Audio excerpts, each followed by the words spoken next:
Chicago, 1978. A boy disappears walking home from school.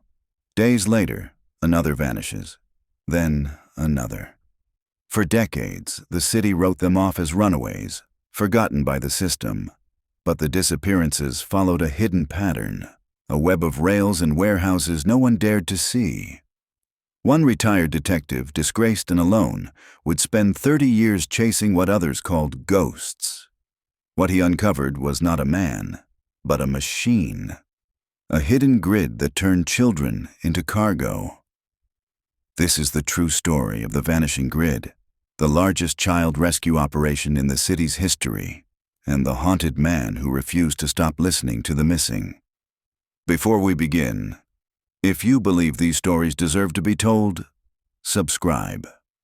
The first disappearance that mattered, the one people whispered about even years later, was a boy named Marcus Hall.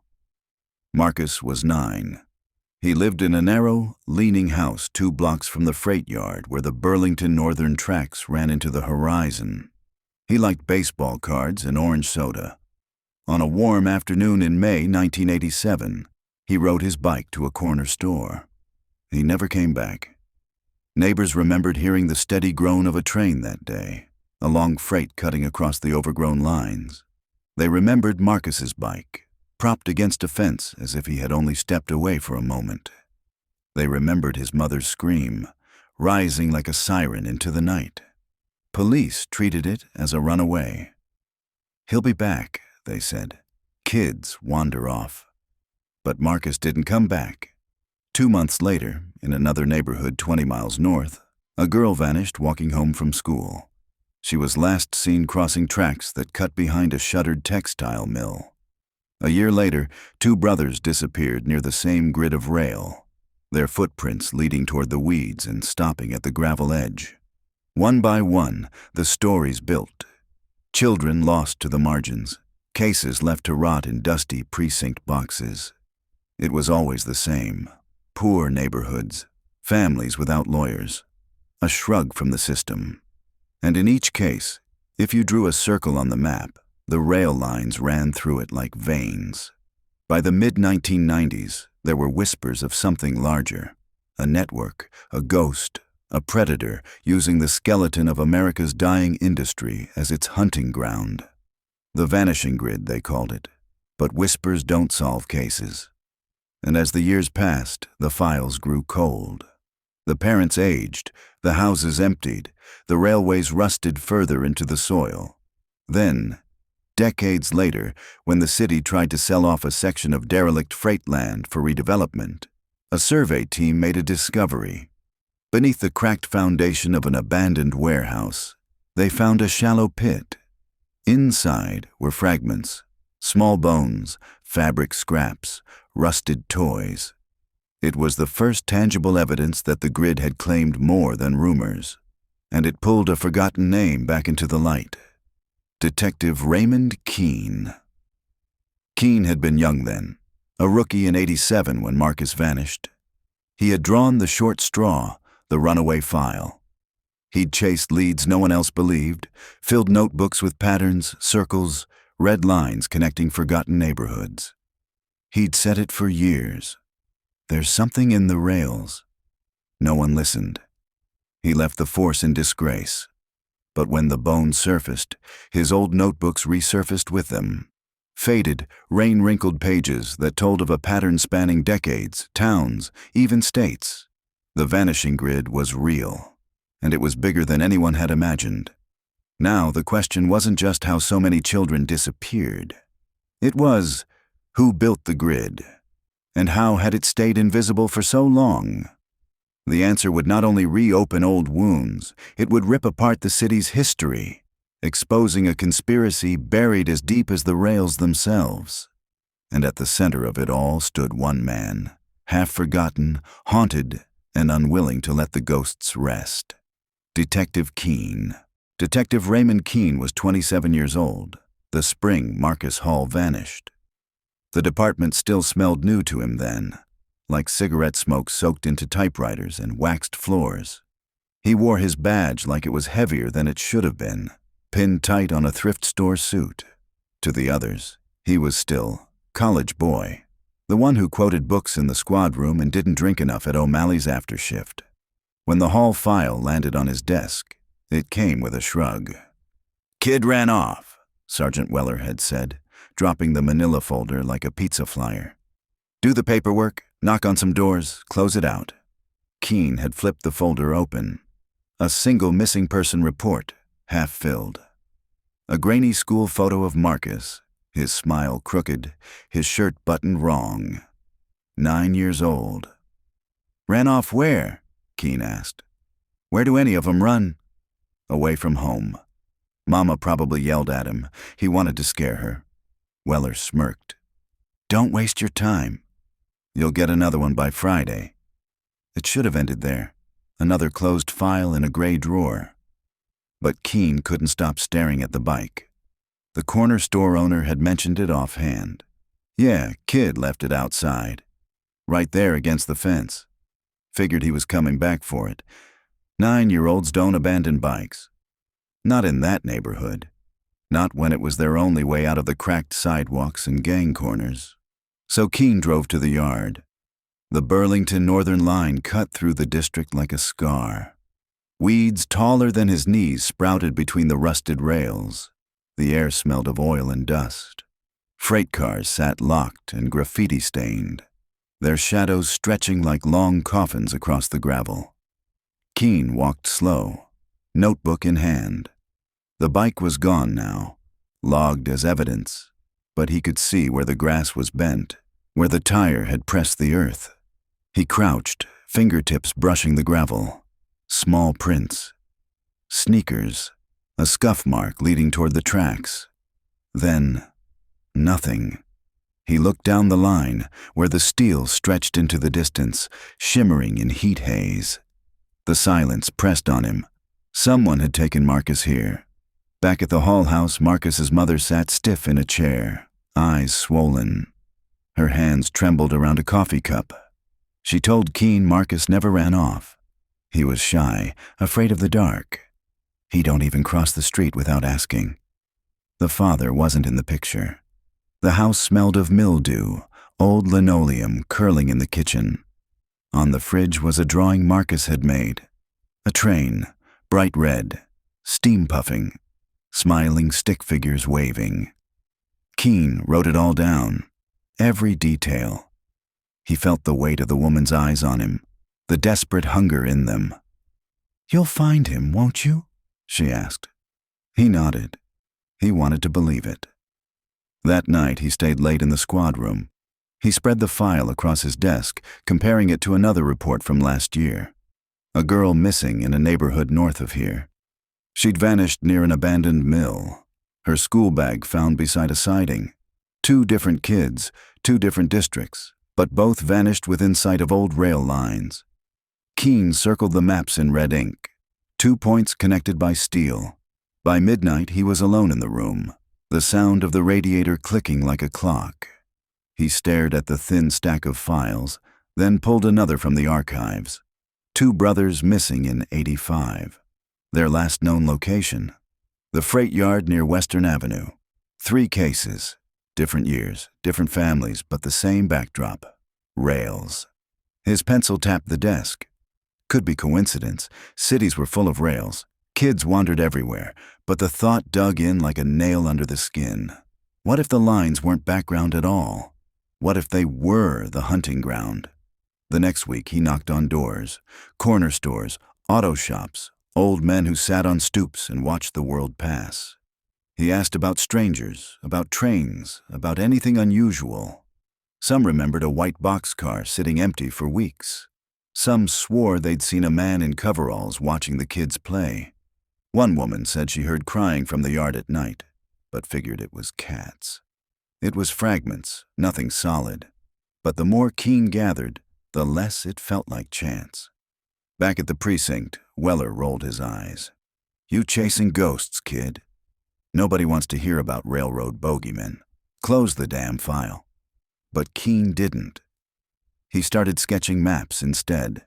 Points, circles, lines connecting neighborhoods where children had disappeared.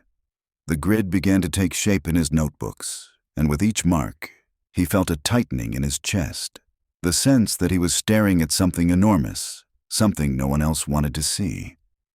By summer, Marcus's case went cold. The department listed him as a probable runaway. The mother stopped calling. The reporters stopped asking. The city moved on, but Keene didn't.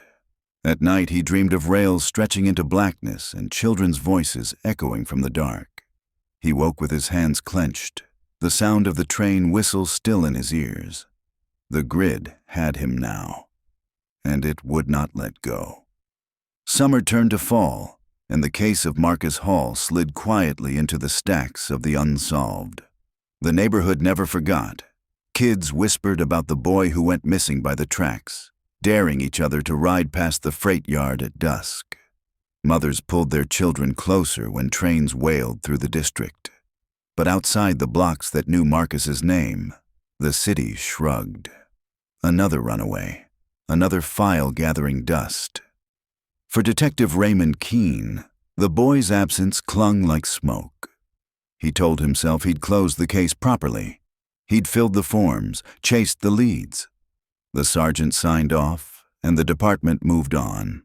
But late at night, when he sat alone with a glass of water sweating on the table, he found himself sketching rails again, black lines on napkins, in the margins of notebooks, anywhere his pen touched paper. The lines always led back to silence. By the spring of 1988, a year after Marcus vanished, another name reached him. The girl's name was Lacey Bryant, 10 years old. Brown braids, shy smile. She vanished walking home from school in Cicero, her backpack turned up beside the chain-link fence of an old textile mill.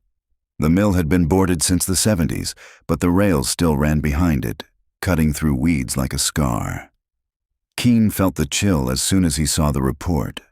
Another child, another set of rails. He asked to take the case. His sergeant frowned. "Ray, you got a pile of burglaries waiting. Let missing persons handle it," but he pressed.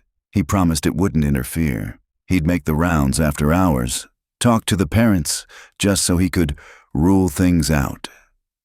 The sergeant relented. Keene drove to the Bryant's small brick duplex. The mother answered, eyes red, hands trembling. "She'd just finished talking to the police," she said. "They told her kids ran off all the time." "Not Lacey," she whispered. "She's scared of the dark. She sleeps with the hall light on." Keene listened, his notebook open. He asked about friends, routes, arguments. The mother shook her head at each. Then he asked if Lacey ever played near the mill. The woman's face tightened. "She liked the yard," she admitted. "Kids go there to play tag. Said it made her feel like she was exploring. I told her not to." "It's dangerous behind the house, through a narrow alley." Keene saw the rails gleaming faintly in the afternoon sun. He went there alone that night. The mill loomed like a corpse, its windows broken, bricks stained with decades of rain. Rust streaked the steel siding. A chain-link fence sagged open where children had slipped through. Keene ducked inside, his flashlight cutting a pale cone across weeds and gravel. There it was, a small pink strap tangled in the fence. He knelt, tugging it loose. A backpack strap. His heart thudded. He searched the yard, sweeping his light over the rails. The stones glimmered. He crouched low, pressing his hand to the ground. There, faint impressions, small shoe prints, half worn into the dirt. They led toward the rails, then stopped where the gravel grew thick. Keene stared at the steel tracks running into darkness. Another child swallowed. The next day, he brought the strap to the department. The lab logged it, noted it matched the girl's missing backpack, then filed it away. "Could have snagged when she ran off," one detective muttered. But Keene didn't buy it. He started comparing the two cases, Marcus and Lacey. Different neighborhoods, different families. But when he spread the maps across his desk, the rails connected them. One long, continuous line. He traced it with his finger, mile after mile. It ran north to south, passing through dozens of neighborhoods where no one would notice a child gone missing. The vanishing grid, he thought. The name rose unbidden, whispered in his head like a curse. Weeks passed. He dug through archives, pulling every missing child file he could find. Each night he added new circles to the map, marking spots where the rails crossed old industrial sites. There were more than he expected. By the end of summer, his wall was a patchwork of lines and pins, dozens of cases stretching back years, too many to be chance. He tried to take it to Weller. "Look," Keene said, pointing to the map. "They're all near the lines. Same pattern. Somebody's using the rails." Weller leaned back in his chair, unimpressed. "You got a map of the whole damn city, Ray. Of course, some of these kids live near tracks. Everybody lives near tracks. You're connecting dots that ain't there." Keene's jaw tightened. "Then how do you explain the backpack? The bike? The footprints? Coincidence. Runaways leave stuff all the time." Weller's voice hardened. "You're wasting hours on ghosts. Let it go." But Keene couldn't. Each new file, each vanished face, pulled him deeper. He stopped going out with the other detectives, stopped answering calls from friends. His nights belonged to the map, the endless lines crisscrossing his walls. He began keeping a second set of notebooks at home, hidden in a drawer. He dreamed of trains, roaring past with no driver, windows black, children's faces pressed against the glass. He woke drenched in sweat, the sound of the whistle still in his ears. By winter, the squad whispered about him. Keene and his crazy railroad theory. The new guy who couldn't cut it with real cases. But in the neighborhoods, mothers listened. They saw the same rails outside their windows, and they believed. Some began calling him directly, bypassing the department. They told him about children who vanished without a trace, about small shoes left near gravel, about the long whistle of trains in the night. And Keene listened. He wrote it all down, because if no one else would see the grid, he would. And he knew, though he couldn't prove it yet, that whatever hunted the children of Chicago was still out there, waiting in the rails. The winter of 1990 came sharp and gray, snow piling against the skeletons of old factories. The rails cut black through the frost, long ribbons vanishing into fog. Detective Raymond Keene was older now, 30, with lines beginning to etch around his eyes. His hair had thinned at the temples. He still kept the same thrift store suits, but his desk was different. Papers stacked high, maps folded and refolded until the creases tore, notebooks spilling ink. He'd built his own archive, a shadow library of the forgotten. Dozens of children's names filled his files now. Marcus Hall, Lacey Bryant. 2 brothers lost in '85. A girl from Pilsen, a boy from Bridgeport, each one tied to rails like beads on a string. The others on the squad joked about it openly now. "Hey, Ray, you chased down the train bandit yet? Careful, he'll draw a map of your sandwich if you leave it out too long." Keene heard them, but he didn't respond. He couldn't. The laughter rolled off him like rain on glass, because each name in his files stared back with silent eyes. In February, another case found him. 12-year-old Brian Ortega vanished on his way home from a church basketball game. His sneakers were found half buried in snow beside a freight spur that cut behind the parish. His parents, devout and weary, sat stiff in their living room as Keene asked questions. "Brian never skipped. Not once," the father said. His hands knotted tight. "He was supposed to help me shovel in the morning." Keene listened, nodding slowly, already picturing the map. Another pin, another rail. He walked the site himself the next day, his breath fogging in the cold. The sneakers were already bagged as evidence, but he crouched where they had been found. Beside the tracks, faint impressions stretched across the snow, footprints, then tire marks. Large, parallel, as if a van had idled there. The snow softened the details, But the message was clear enough. Brian hadn't run away. He had been taken. Back at the precinct, Keene brought it up again. This makes 3 kids in 3 years, all near freight lines. We need a task force. We need to coordinate with missing persons Captain Lowell, a man with a gut pressing against his belt and a practiced frown, shook his head. Ray, you're seeing what you want to see. You got no suspects, no physical evidence, just kids who disappear, which happens all the time in this city. You think I can go to the chief with a ghost train theory? They'll laugh me out of the room. It's not a ghost train, Keene snapped, his voice sharper than he intended. It's someone using the lines, moving unseen. That's why we never catch them. Lowell sighed, rubbing his temples. I'm warning you, Ray. You keep pushing this, you're gonna find yourself reassigned to parking enforcement. Close the file, write it up, and let it go. But Keene couldn't let it go. That night he drove the length of the spur where Brian had vanished. The headlights of his Buick cut across rusted cars, weeds breaking through asphalt. The city around him slept, but the rails hummed faintly under the frost. He parked, engine off, and sat in silence. What kind of man hunts children here, he wondered.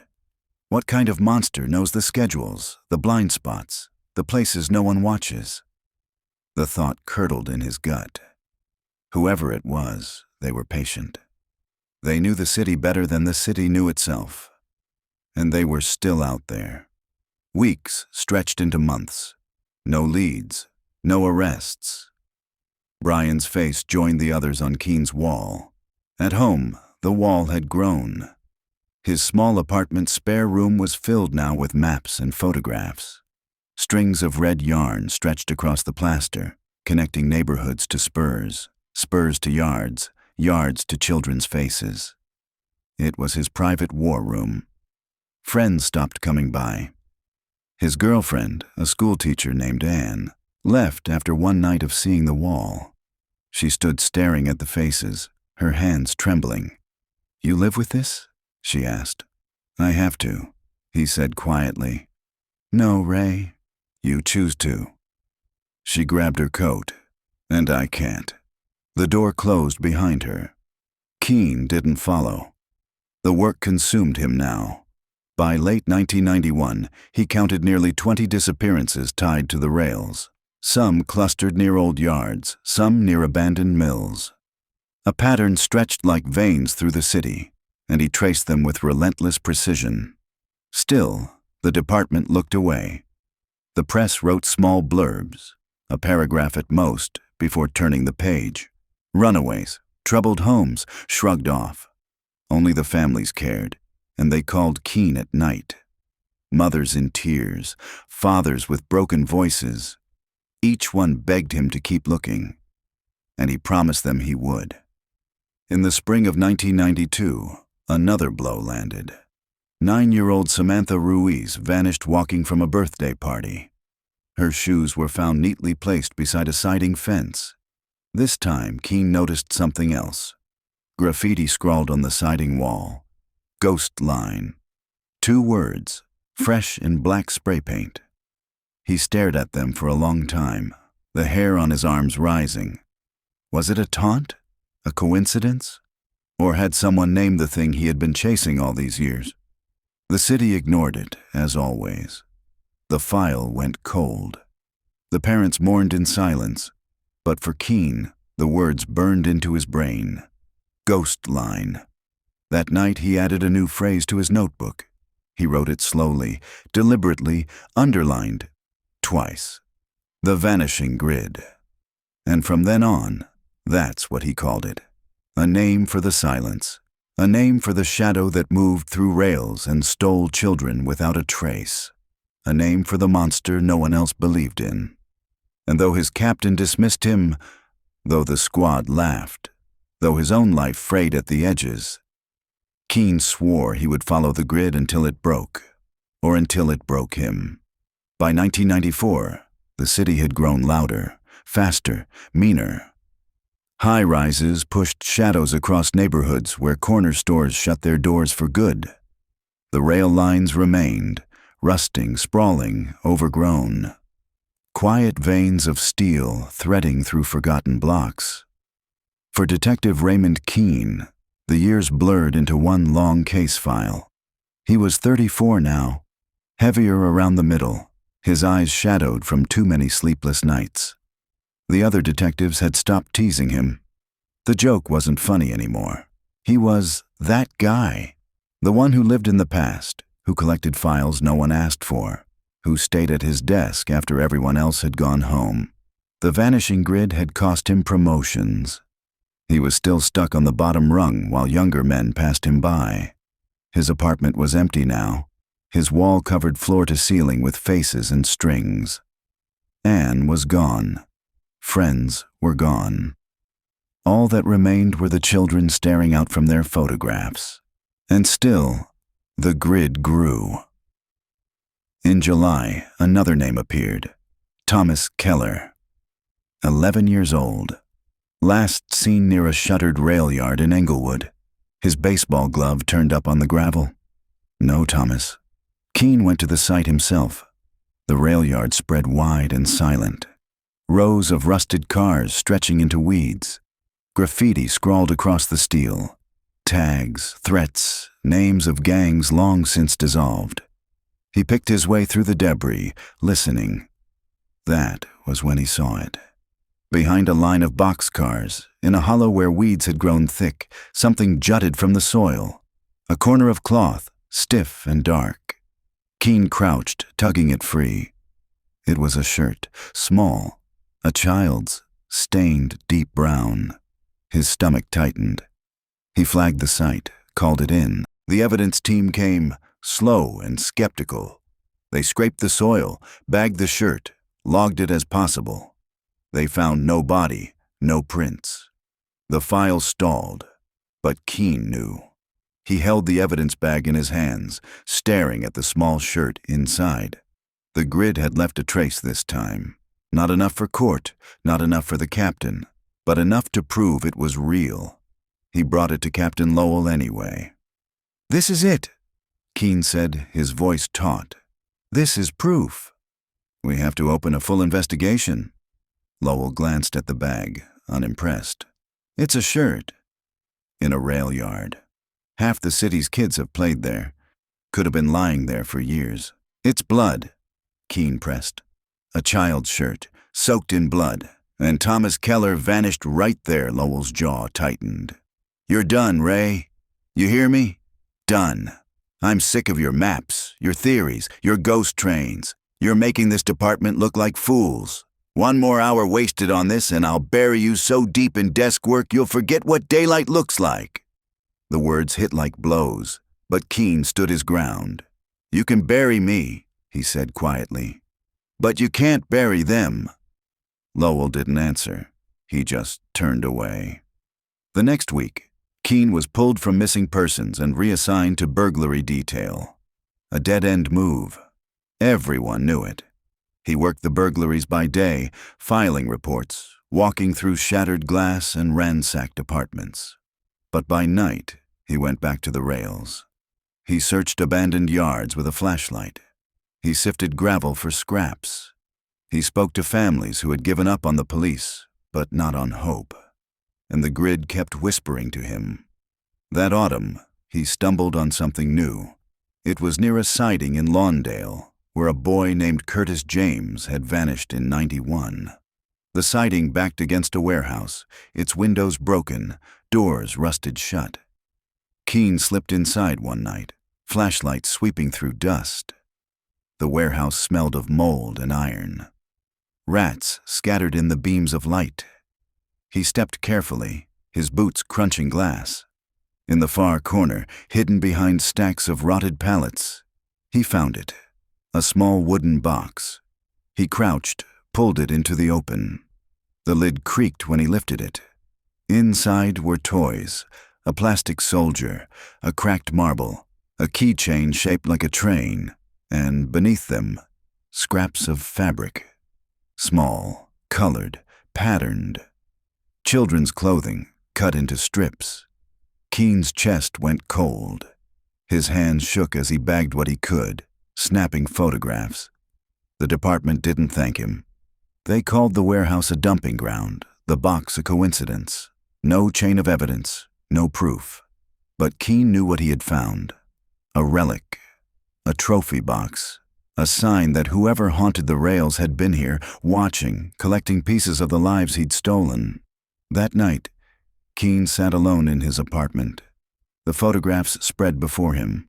He stared at the keychain, the train-shaped charm rusted and broken.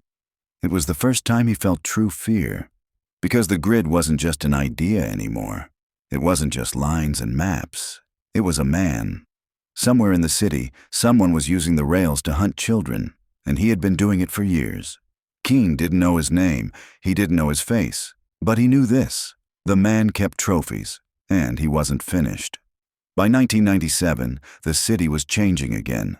Old factories were being sold, gutted, turned into lofts for people who had never seen the South Side except through headlines.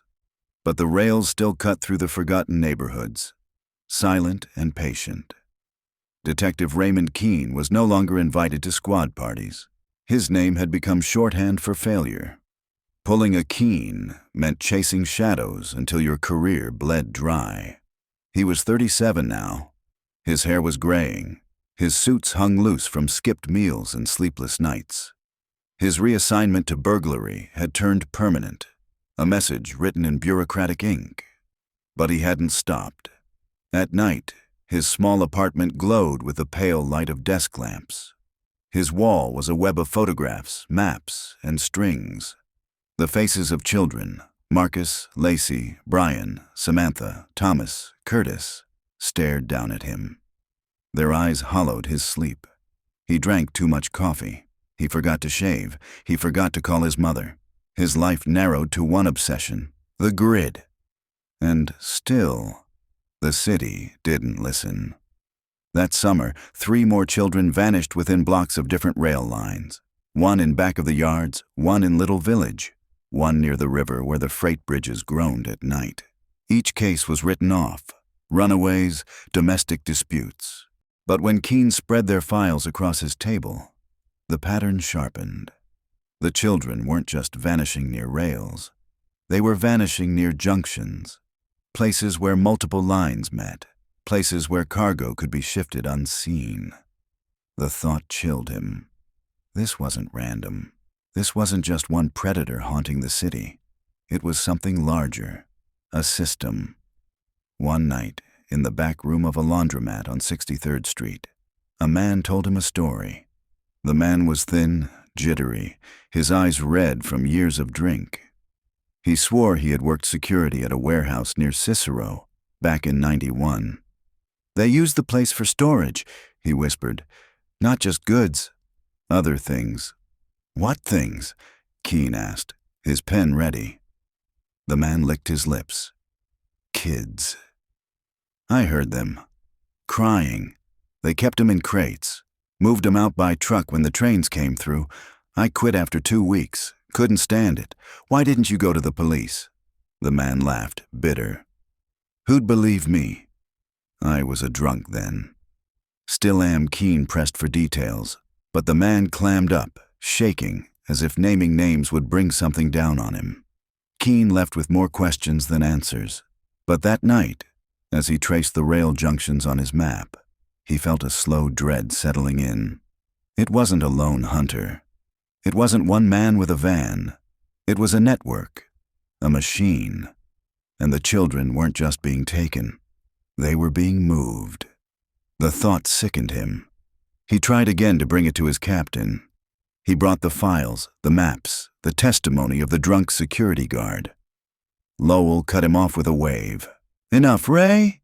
You've got no evidence, just stories and scribbles. You're wasting your life on this nonsense." "I've got families," Keene snapped. "Real families. Real children who vanished. Are you telling me they don't matter?" Lowell leaned across the desk, his voice low and final. "I'm telling you this. Drop it, or I'll make sure you don't wear that badge another year." The words lodged like stones in Keene's chest. He walked out without answering. That night, he returned to his wall. He added the new pins, the new strings, his hands trembling. The faces of the children stared back at him, silent, demanding. And for the first time, he wondered if he was the only one left who cared. By autumn, the whispers began. Detectives muttering behind his back, supervisors questioning his fitness, a review board suggesting he take leave. He ignored them all. Then came the breaking point. October 1997. A boy named Aaron Miller vanished near a switching yard in South Deering. He was 13. His backpack turned up in a dumpster beside the yard, the straps cut clean. Keene went to the scene alone. The yard was wide, empty, the rails gleaming under moonlight. He walked the gravel, listening to the hum of distant trains. Then he saw it, a piece of paper caught against a fence. He plucked it free, a shipping manifest, Midwest Logistics. The name meant nothing at first, just another shipping company.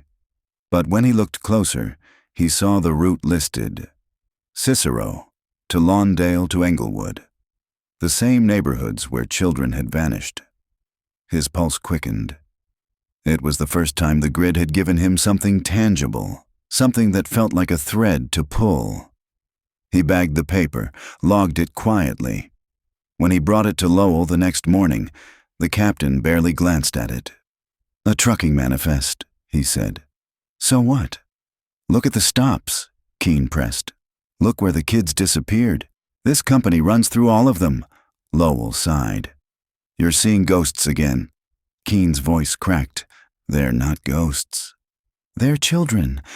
And this," he held up the manifest, "is proof they're being moved." Lowell slammed his fist on the desk. "You're finished, Keene. Turn in your badge." The words hit like a gunshot. Just like that, a decade of service ended. Keene walked out of the precinct with his badge, and his gun surrendered. His career was over, his reputation in ruins. But as he stood on the street outside, the city sprawling around him, he knew one thing: the grid was real. And even without a badge, he wasn't done. Not while the rails still whispered in the dark. Raymond Keene's badge sat in a drawer he rarely opened. His service revolver was gone, turned in with the rest of the equipment. What remained was a cardboard box of case notes the department hadn't wanted back, and the weight of 30 years he no longer carried as a detective. It was 2001. He was 41. The city had changed again. Where old factories once rotted, new condos rose. Rail yards were fenced off, painted with fresh "no trespassing" signs, as if a coat of paint could erase decades of silence. But the lines still stretched through forgotten neighborhoods, steel and gravel and weeds. Keene lived small now, a one-bedroom apartment above a hardware store. His fridge held beer, bread, and nothing else. He worked part-time security at a storage facility, a job that gave him nights alone with his notebooks. The wall followed him. Every place he moved, the faces went up: Marcus, Lacey, Brian, Samantha, Thomas, Curtis, Aaron. The photographs yellowed with age, but their eyes stayed bright, waiting. He had no captain now to stop him, no department to warn him off. For the first time, he was free to chase the grid however he pleased. And he did. He spent hours in libraries, combing through microfilm of newspapers from small towns across Illinois. He circled missing child notices, often buried on page 12, a paragraph beneath grocery store ads. He compared them to maps of rail spurs, junctions, sidings. The pattern sharpened. It wasn't just Chicago. Children had vanished from Gary, Joliet, Rockford, Peoria, all along the same web of freight lines stretching through the Midwest. The grid wasn't local. It was regional, maybe national. One night, Keene sat hunched over a map of Illinois, pins stabbing across towns. The lines formed a lattice, a spiderweb of steel. He traced it with his finger, his hand shaking. It wasn't random. It was a system, and it had been operating for decades. The realization hollowed him. He leaned back in his chair, his chest tight. For years he had imagined a predator, a man hiding in shadows, snatching children near rails. But this was bigger. This was a machine, a network that used the rails as arteries, moving its victims unseen. And he had no one left to tell. The police thought he was a crank. The FBI ignored his letters. Reporters dismissed him as a washed-up ex-cop chasing ghosts. So he worked alone. He drove old highways in his Buick, following the lines through empty towns. He stopped at diners, laundromats, truck stops, asking questions in quiet voices. Sometimes people remembered. A kid gone missing 10 years ago. A mother who still left the porch light on. A backpack found in weeds. Each story added to his map. Each face added to his wall. And the years passed. The solitude gnawed at him. His hands shook when he poured coffee. His hair thinned to gray. He muttered to himself on long drives, rehearsing questions no one wanted to answer. At night, he dreamed of rails again. Endless, stretching into black. Children's voices echoed faintly, calling from the dark. He woke with his chest pounding, the whistle still in his ears. The work consumed him, but it also kept him alive. Without it, there was nothing. Then, in 2003, he found something new. It happened by accident. He was digging through old county records in Joliet, searching property deeds. A name appeared again and again. Midwest Logistics, Incorporated. The same company he had seen on the shipping manifest years ago. They owned warehouses near Cicero, Lawndale, Englewood. They leased trucks that ran along the very routes where children had vanished. Keene's hand trembled as he copied the addresses. It wasn't just trains. It was trucks, warehouses, a whole infrastructure hidden in plain sight. The grid wasn't just a pattern of disappearances. It was a supply chain. The thought made him sick. That night he drove to one of the warehouses listed. It was midnight, the building dark except for a single security light buzzing above the door. A white cargo van sat parked in the lot. He sat in his Buick across the street, engine off, watching. Hours passed. Then the door opened. Two men stepped out, hauling a crate between them. They slid it into the van, slammed the doors, and drove off. Keene gripped the wheel, his knuckles white. He followed.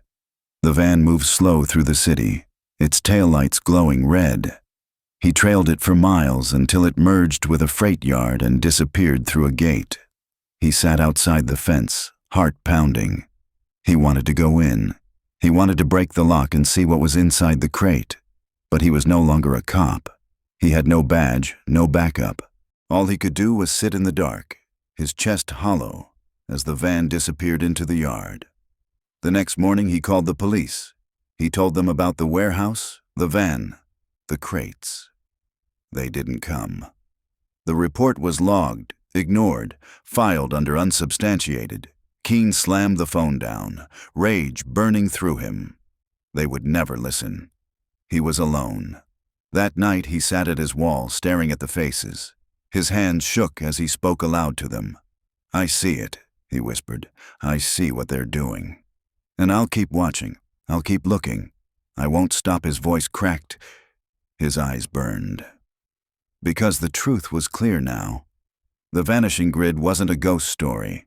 It was a machine, and it had been running for decades. The children weren't just gone. They had been taken, processed, moved, erased.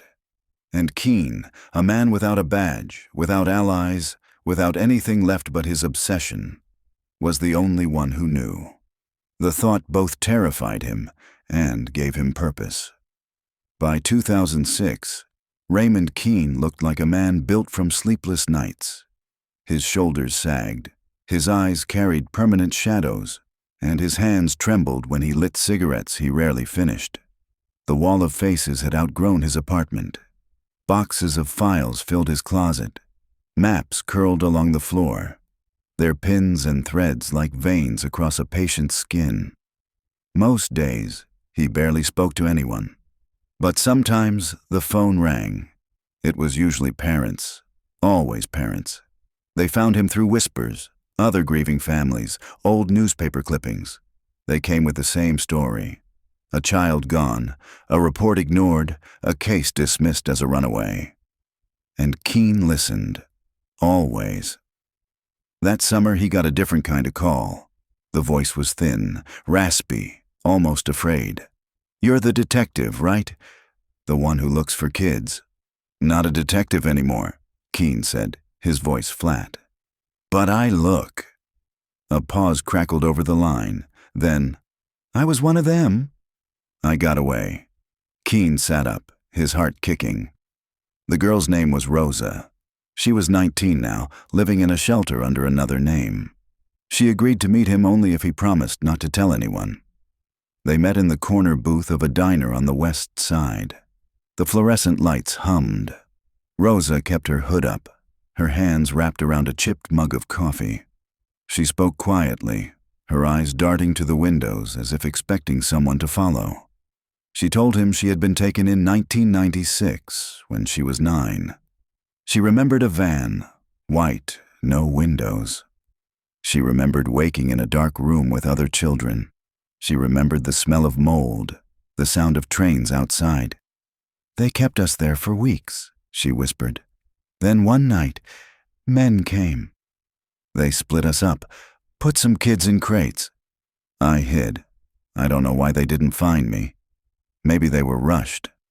I slipped out through a vent she'd run until her legs gave out. A truck driver found her and dropped her near a shelter. She never went home." Keene's pen shook as he wrote. "Do you remember where it was?" "The building." She closed her eyes. "Big, brick, broken windows. I heard trains all the time. That's all, it wasn't much. But it was more than he'd ever had. Proof." He tried to take her story to the police. They dismissed it as unreliable. Trauma, they said. Fantasies. But Keene believed her. That night he pinned Rosa's name to the wall. Beneath it, he wrote one word in red ink. Survivor. For the first time in years, he felt less alone. Over the next months, he found others. Not many. A boy in Rockford who'd escaped a warehouse raid when he was 12. A woman in Peoria who remembered being locked in a room near rails before she was sold into foster care under a false name. Each story was fractured, jagged with trauma. But together they painted the same picture. Warehouses, vans, trains, children moved like cargo. The grid was real, and it had left survivors. But the grid also watched back. One night after leaving the diner where he'd met Rosa again, Keene noticed headlights in his mirror. A dark sedan followed him for 12 blocks. When he turned suddenly, it turned too. Only when he pulled into a police station lot did it peel away. Another time, he came home to find his apartment door ajar. Nothing was stolen, but his files were shifted. His wall of faces had been disturbed, threads cut, photographs crooked. He stood in the silence, his skin crawling. Someone had been inside. It was a warning. Still, he kept digging. He traced Midwest logistics deeper, pulling incorporation papers, shell companies, tax filings. It was a maze of addresses, P.O. boxes, and signatures that led nowhere. But one name surfaced again and again. Walter Bishop, a logistics manager. A man with no criminal record, no headlines, no history. Forgettable, bland, invisible. Keene found his photo in a trade journal. A round face, thinning hair, a company polo. A man you'd never notice. But his signature was on 3 warehouse leases. Keene circled the name, pinned the photo. And for the first time, the grid had a face. That night, he couldn't sleep.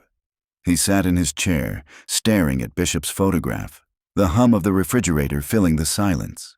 He thought of Rosa's voice, of the crates, of the van, and he whispered aloud to the wall of faces around him, "I see him now. I see the man who took you." But the next morning, when he drove past one of the Midwest warehouses, he felt eyes on him. A white van sat idling at the curb. Its driver stared straight ahead, face obscured by shadow. Keen's chest tightened. He drove on, but the van pulled out, following him for 2 blocks before turning away. It was another warning. The grid knew he was watching, and now it was watching back. By 2009, Raymond Keen had grown into the look of a man haunted. His hair was mostly gray now, his face lined and gaunt. He walked with a slight stoop, as if the weight of the files he carried had settled into his spine. The city had begun to forget him. The department never spoke his name. The newspapers wrote his story once, briefly, as a cautionary tale. Ex-detective obsessed with vanishing grid conspiracy. Then they moved on. But Keen hadn't moved on. Walter Bishop's photo hung in the center of his wall now. Every string led back to it. Every face seemed to point at it. Bishop, the quiet logistics manager, the man no one noticed, the one who signed the warehouse leases. Keen shadowed him. He parked across from Bishop's suburban bungalow, watching the man mow his lawn on Saturdays, shuffle his trash cans to the curb. Bishop looked like nothing, an ordinary man with an ordinary life. But Keen knew better. At night, he followed the white van Bishop drove. He watched him pull into warehouses at odd hours. He saw crates moved in and out, never logged, never questioned. He wrote down plates, times, dates. The pattern was clear. The warehouses weren't just storage. They were nodes. The grid wasn't random abduction. It was a distribution system. Children moved like cargo from house to house, crate to crate, until they vanished entirely into silence. The scale of it made Keen's stomach turn. It wasn't one predator. It wasn't even a small ring. It was a machine that had been running for decades, fueled by neglect, by blind spots, by a city that didn't care about the children who vanished from its poorest neighborhoods. And Bishop was a cog in that machine. One night in September, Keen trailed Bishop's van from a Cicero warehouse. The roads were quiet, the streetlights buzzing yellow. The van turned into a freight yard gate. Keen stopped a block away, heart pounding. He crept to the fence, the rails gleaming faintly in moonlight. Through the chain link, he saw workers moving crates into boxcars. Wooden, unmarked, sealed. He heard muffled noises, faint like cries. He pressed his ear to the fence, breath sharp. Then headlights swept across him. A guard's truck pulled up, engine rumbling. A man leaned out the window, a flashlight cutting the dark. "Hey, you!" Keen froze. The beam caught his face. For a moment, man and ex-detective stared at each other. Then Keen turned and ran. He didn't stop until he reached his car. He slammed the door, his hands shaking as he drove off, headlights cutting wild across the road. The message was clear. He was too close. The next morning, he found a note slid under his apartment door. Plain white paper. 4 words written in block letters: "Stop or be stopped." He stared at it for a long time, the silence of his apartment pressing in. Then he pinned it to his wall, right beneath Bishop's photo. If anything, the threat hardened him. That winter, Keen drove hundreds of miles, tracing Midwest logistics routes across the Midwest. Gary, Rockford, Peoria, Springfield. Each city had its forgotten neighborhoods. Each neighborhood had its missing children. He spoke with local families, pulled old files from dusty county archives. Each case fit the pattern. By December, his maps had outgrown his walls. The grid wasn't just Chicago. It stretched across the Midwest, a web of rails and roads and warehouses. The scale terrified him. It wasn't just dozens of children. It was hundreds, maybe thousands. He sat alone in his chair, staring at the wall until his eyes burned. He whispered the names aloud, one by one, until his voice cracked. The faces stared back, silent, waiting. He was the only one left who would remember them. But remembering wasn't enough. He had to stop it. One night, Keen followed Bishop again. This time, he trailed him to a warehouse outside Joliet. Bishop pulled his van into a side entrance, disappearing inside. Keene crept closer, his breath fogging in the cold. Through a cracked door, he saw inside. Rows of crates, stacked high.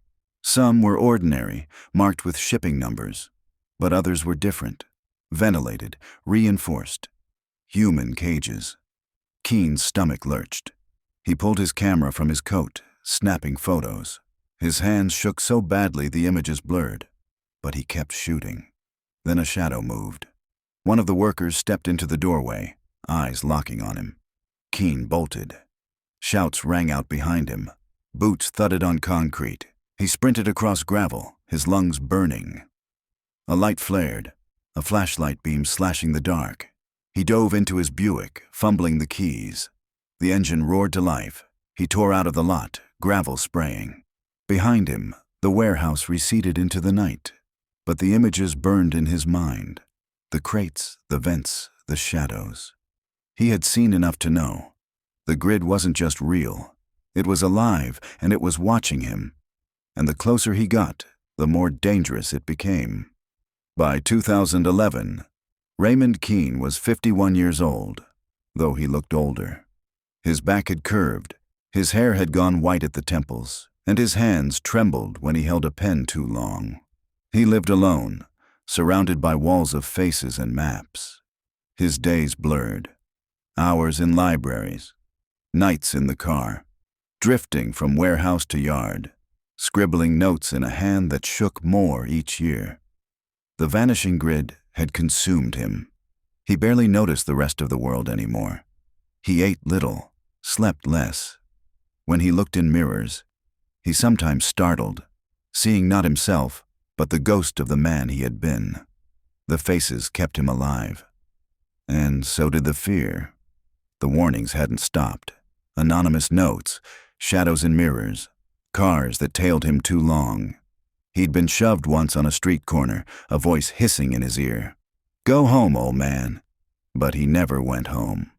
Then, in March, a new voice reached him. She found him at the diner where he spent his mornings, a place that tolerated him because he tipped in crumpled bills and kept quiet. She was young, maybe late 20s. Dark hair tied back, a suit that looked too sharp for the neighborhood. She slid into the booth across from him without asking. "Detective Keene," she said. Her voice was crisp, steady. "Not a detective anymore," he muttered, sipping black coffee. "Doesn't matter. You're the one who's been tracking the disappearances." The grid. His eyes narrowed. He studied her carefully. "Who are you?" "Special Agent Sarah Delgado, FBI, Missing Children's Unit." He let out a humorless laugh. "The Bureau doesn't care about this." "Never did," she leaned forward. "I care, and I've seen your work." She slid a folder across the table. Inside were copies of his maps, his notes, photos he had taken years ago. Keene's stomach tightened. "Where did you get these?" "From one of your survivors. Rosa. She came to us. She said you were the only one who believed her." He stared at the folder, his hand trembling as he turned the pages. Someone had been listening. Delgado's voice softened. "You've been right. The cases you tracked, the warehouses, the vans. We've been running a parallel investigation for years, but we didn't have your ground knowledge. You've seen things we couldn't. You've lived inside it." Keene looked up, his eyes bloodshot. "Then why hasn't it stopped?" Her expression darkened. "Because it's bigger than we thought. Bigger than the Bureau. The network hides inside legitimate business. Trucking, logistics, warehouses. It's layered under shell corporations, clean paperwork, political donations. Every time we push, we're blocked.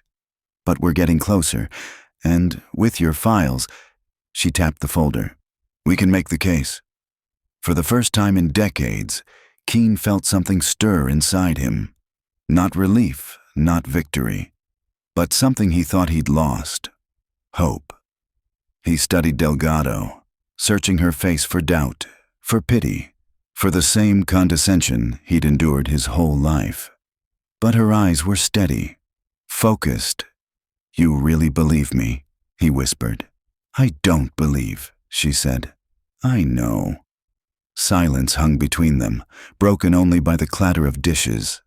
Keen's hands shook as he lifted his coffee, but for once it wasn't just age. It was possibility. They began to meet in secret.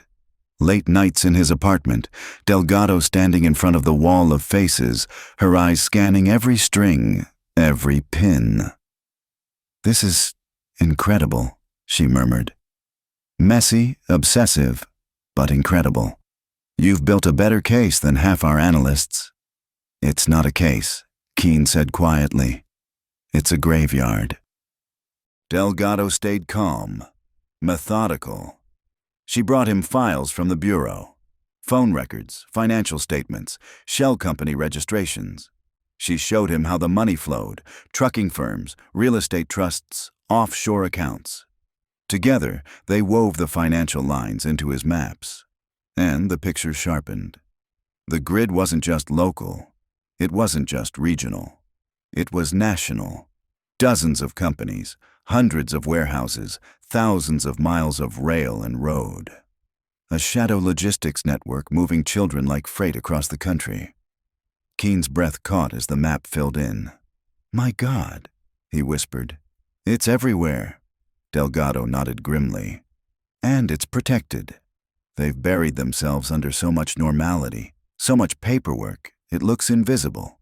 But your groundwork, your survivors, your eyewitnesses, your photos, that's the missing link. That's what makes it real." For weeks, they worked like that. Old man and young agent, analog obsession and digital precision. For the first time in years, Keen wasn't alone. But the grid wasn't blind. One night, as they left his apartment, they found his car vandalized, windows smashed, maps shredded across the seats. On the dashboard, in red paint, "Stay out," Delgado cursed under her breath. "They know we're close." Keen's hands shook as he gathered the torn pieces of his notes, but his voice was steady when he said, "Then we keep going." She looked at him, studying his lined face, his hollow eyes, his trembling hands, and she nodded. The alliance was fragile, secret, dangerous, but it was real. And together, they would drag the grid into the light. The summer of 2015 baked the city in heat that shimmered off asphalt and turned alleys into ovens. Freight lines baked too, their steel glowing faintly as trains screeched past. Raymond Keen felt the heat more than ever. He was 55, his joints stiff, his lungs brittle from decades of smoke and sleeplessness. But his eyes were still sharp, even if his hands shook when he lit a match. Sarah Delgado had become a constant presence. Her crisp suits contrasted with the clutter of his apartment, where the wall of faces still dominated everything. She moved through the room with calm efficiency, laptop open, files spread across his battered kitchen table. Together, they had built something new. His obsessive analog maps, her streams of digital data. When overlaid, the picture snapped into focus. There weren't just warehouses. There were hubs. 5 in the city, dozens across the Midwest, each one disguised as a legitimate logistics center. Shipments of office supplies, furniture, electronics. But buried beneath the paperwork, hidden behind shell leases, were crates that never showed up on any manifest. Children. The thought hollowed Keen's chest every time he said it aloud. They spent long nights tracing routes, Bishop's vans feeding into the hubs feeding into freight cars. From there, connections spiderwebbing across the country. The grid was a living machine, and Delgado was ready to break it. "We can't hit piecemeal," she told him one night, her face lit by the glow of her screen. "We need to strike everything at once. Warehouses, safe houses, vans. Simultaneous raids. Otherwise they scatter and the kids vanish again." Keen nodded, his eyes on the faces pinned to his wall. "That's how they've stayed alive. The system's too big, too fast. But if we corner it, we take it down," she finished. It was a plan that required precision, secrecy, and luck. And every day they prepared, the danger grew. The threats escalated. Delgado's tires were slashed outside her apartment. Keen's mailbox was pried open and filled with photographs of his own wall, taken from inside his home.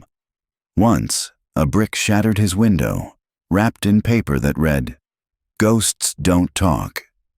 Delgado urged caution. "We need to move carefully. If they know too much, they'll pull out before we can act." But Keen couldn't slow. He was racing time itself. His health was faltering. Nights ended with coughing fits, mornings with trembling hands that could barely hold a pen. Sometimes he forgot words, names, but he refused to stop. "This isn't about me," he rasped. "It's about them." And he pointed at the faces. Dozens of children waiting for justice. One night in August, Delgado drove him to an observation point across from a warehouse in the industrial corridor. They watched Bishop's van pull in under the cover of dark. Through binoculars, Keen saw men unloading crates. The vents were visible this time. The shadows inside moved, his chest constricted. "They're in there," he whispered. His voice broke. "They're alive." Delgado's jaw tightened. "Then we don't wait. We go to the bureau. We push this up the chain. With what we have, they can't ignore us anymore." But Keen shook his head. "They'll bury it. They'll say it's coincidence. They've done it before." "Not this time," she said. "Not with me. You've carried this alone for too long. Let me carry it now." For a moment, Keen saw his younger self reflected in her. Fire in her eyes, determination burning, something he had lost long ago. He closed his eyes, nodding slowly. "All right, but promise me something." "What?" "If they stall, if they try to drag their feet, we move anyway. I can't watch another decade pass while they hide behind paperwork." Delgado met his gaze. "I promise." The following weeks blurred into preparation. Files compiled, warrants drafted, surveillance logged. Delgado pulled strings inside the bureau, whispering, maneuvering. Keen supplied the names, the maps, the survivors. It was fragile, tenuous, but it was a plan. And then the network struck harder. One evening, Keen returned to his apartment to find the door wide open. His wall was gone. Every photo, every map, every string ripped down and burned in the sink. Ash filled the air, acrid and black. On his table, a single photo remained. His niece, the one who had vanished decades ago. Across her smiling face, scrawled in red marker, "Next." Keen sank to the floor, his chest heaving. For years the wall had been his anchor, his proof, his shrine. Now it was gone. Delgado found him there hours later. She knelt beside him, her hand firm on his shoulder. "They're scared," she said. "That's why they're lashing out. You've cornered them." Keen looked up at her, his eyes wet, his voice ragged. "They took everything." "No," she said, "not everything. You still have me. You still have the truth, and that's more than they can handle." He nodded, slowly, painfully. The grid had struck hard, but it hadn't silenced him. It had only proved how close he was. And the closer they came, the more dangerous it would get. By early 2017, the city hummed with its usual indifference. Trains screeching, sirens wailing, the constant thrum of survival. But inside the FBI's Chicago field office, something rare was unfolding. A war room had been built, its walls lined with maps, monitors, live feeds. At the center of it all sat the product of two obsessions: Keen's paper-stained files and Delgado's digital intelligence. Together they had carved through decades of silence. The plan was simple in words, impossible in execution. A coordinated strike across 5 warehouses, 3 safe houses, and dozens of vans. All in one night. All at once. If even one location slipped, the children would vanish again. The bureau brass were cautious, suspicious of Keen. To them, he was a washed-up relic, a man consumed by ghosts. But Delgado fought for him, insisting he remain in the room. "He built this," she told them. "You wouldn't even know where to look without him." Keene sat quietly at the edge of the table, his hands folded, his breath wheezing faintly. His body was failing, but his eyes burned with the same grim fire. For him, this wasn't an operation. It was a reckoning. The weeks leading up to the raid were tense. Surveillance confirmed movement, Bishop's van making late-night runs, crates being loaded under cover of dark, new faces appearing at the warehouses. The network seemed restless, as if sensing the noose tightening. Then came the leak. 2 days before the scheduled raid, one of the safe houses went dark. Children who had been tracked there disappeared overnight. Panic rippled through the bureau. Had the plan been compromised? Delgado stormed into the war room, slamming files onto the table. "They know something," someone talked. Keene sat back, his voice low. "They've always known. They've been watching us since the beginning." "Then we move now," Delgado snapped. "We don't wait for perfect alignment. Every day we stall, more kids vanish." The room erupted in arguments, logistics, risks, politics. But Keene wasn't listening. His gaze was locked on Bishop's photo, pinned to the board. The face was as bland as ever. But to Keene, it had become the face of the grid itself. The man who had turned children into cargo. The man who had haunted his nights for decades. The man who had taken his niece.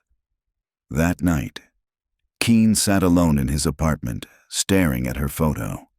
The edges had curled with age, the smile still bright. He whispered to her, as he had so many times before, "They're coming for you. For all of you. It ends now." His chest ached as he spoke. He knew his body was giving out. The coughing, the tremors, the fatigue that left him winded after a single flight of stairs. He doubted he would live to see the end of this war, but that didn't matter. The grid had stolen his life. It would not steal his silence. The following evening, Delgado arrived at his door. She found him dressed in his old suit, the fabric worn but pressed. His wall was bare now, the photos carefully boxed. "You're ready," she said softly. He nodded. "This is it." The Bureau had set the strike for the following week. Teams assembled, helicopters prepped, warrants signed. It would be the largest coordinated child rescue operation in the city's history, but Keene carried no illusion of triumph. He knew what the faces on his wall had cost him. His career, his marriage, his health, his life. This wasn't about victory. It was about vindication. The ghosts he had chased for 30 years were about to step into the light, and he would be there, whether his heart could bear it or not. The night of the raid came without ceremony. No headlines, no cameras, just quiet preparations in the sterile corridors of the FBI field office. Keene sat in the corner, a relic among sharp suits and tactical gear. He wore the same suit he had pressed days before, his tie crooked, his hands trembling as he clutched a paper cup of cold coffee. Delgado stayed close, her calm presence anchoring him. On the wall of monitors, live feeds glowed, 5 warehouses, 3 safe houses, fleets of vans. Each target was marked in red. The clock ticked toward 4 a.m. Outside, the city slept. Inside, the air was electric. "Teams in position," a voice crackled over the comms. Keene closed his eyes.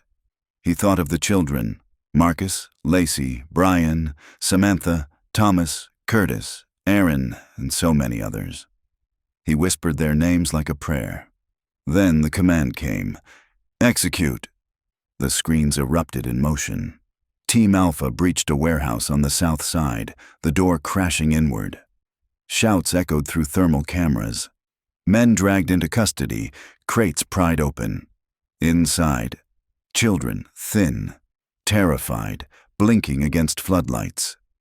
Team Bravo stormed a suburban safe house, rescuing 6 more. Team Charlie hit another warehouse, firefight erupting before the suspects were subdued. The war room was silent except for the clipped voices of team leaders calling updates. And then, the feed from Cicero, the warehouse where Bishop's van had been tracked. The cameras showed crates stacked high, workers scattering like ants. A tactical team pushed through, their shouts sharp. "Multiple suspects down! Securing hostiles. Children located. Dozens alive." The room exhaled in a wave of relief. But Keen's eyes stayed fixed on one corner of the feed, a door at the back of the warehouse. It was ajar. A figure slipped through, short, stocky, a forgettable face. Walter Bishop. Keen's pulse thundered in his ears. He lurched to his feet, gripping the edge of the table. "That's him," he rasped. "That's Bishop." Delgado snapped to the comms. "Team Delta, rear exit, suspect fleeing on foot." The screen flickered. A helmet cam showed Bishop running through an alley, his breath ragged. Agents closed in, their boots pounding. "Suspect down!" a voice shouted. The feed steadied. Bishop on the ground, hands zip-tied, face pressed into gravel. The man looked ordinary, pathetic even. But to Keen, he was the face of 30 years of silence. The war room held its breath as Bishop was hauled to his feet. He stared blankly at the cameras, his eyes flat, empty. Keen's knees buckled. Delgado caught him before he fell. "You did it," she whispered. "No," he murmured, his voice breaking. "They did." The raid continued. By dawn, over 100 children had been rescued. Dozens of arrests made. The grid, once invisible, was exposed in headlines that would shake the city for weeks. But Keen didn't stay for the press conferences. He slipped away as the bureau celebrated, his steps slow, his chest heavy. He returned to his apartment. The wall was gone, burned by intruders months ago, but he didn't need it anymore. The faces lived inside him. He sat in his chair, staring at the single photograph he had left, his niece, smiling from another lifetime. "They're safe now," he whispered. "You can rest." For the first time in decades, the rails outside his window felt quiet. And so did he. The sun rose slow and heavy over Chicago the morning after the raids. The city woke to headlines that made it stop in its tracks. Largest child rescue in city history. Human trafficking network dismantled. Logistics company a front for decades of disappearances. For most, it was news, a brief shock over coffee and commutes. But for others, it was the return of the impossible. At a community center hastily converted into a reunification hub, families poured through the doors. Mothers ran to children they had thought gone forever, clutching them so tightly it seemed they feared letting go would make them vanish again. Fathers collapsed into sobs, their arms shaking as they held their sons and daughters. The sound filled the air, laughter, weeping, names called in voices cracked with disbelief. Raymond Keen stood at the edge of the gymnasium, leaning on a wall, watching. He didn't enter the circle of reunion. He stayed back, a silent witness. His eyes burned as he saw faces he recognized from yellowed case files, alive now, clinging to parents who had aged 10 years in their absence. Delgado found him there, a cup of coffee in her hand. She passed it to him. "You should be out there," she said softly. He shook his head. "This isn't my moment." "It's theirs." She studied him for a long time. The man looked frail, his suit loose, his shoulders bent.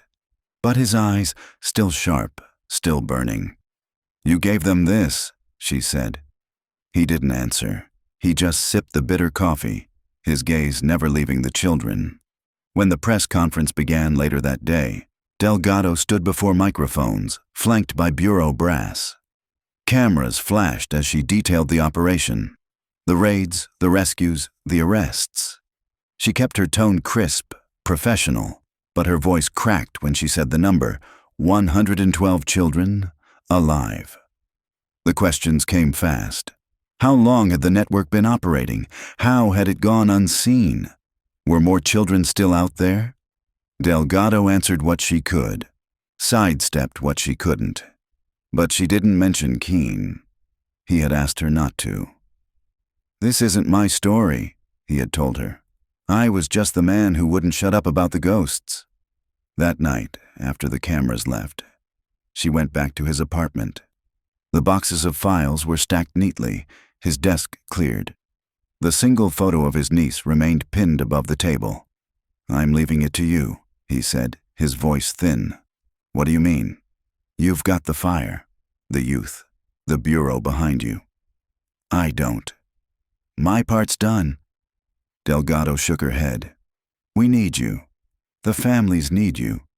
But Keene only smiled faintly. "They don't need me anymore. They have you." His words hung heavy. 2 weeks later, Delgado came by again. His apartment door was locked, the lights off. No answer. She called his name, but the silence pressed back. Inside, she found him in his chair, still and quiet. A notebook open on his lap, filled with the last words he had written in a shaky hand. The grid was never lines. It was children. Remember them. Delgado stood in the doorway, her throat tight, tears stinging her eyes. At his small funeral, few came. A handful of retired cops, a scattering of families who knew what he had done. Delgado spoke simply. He saw what no one else wanted to see, and he never stopped looking.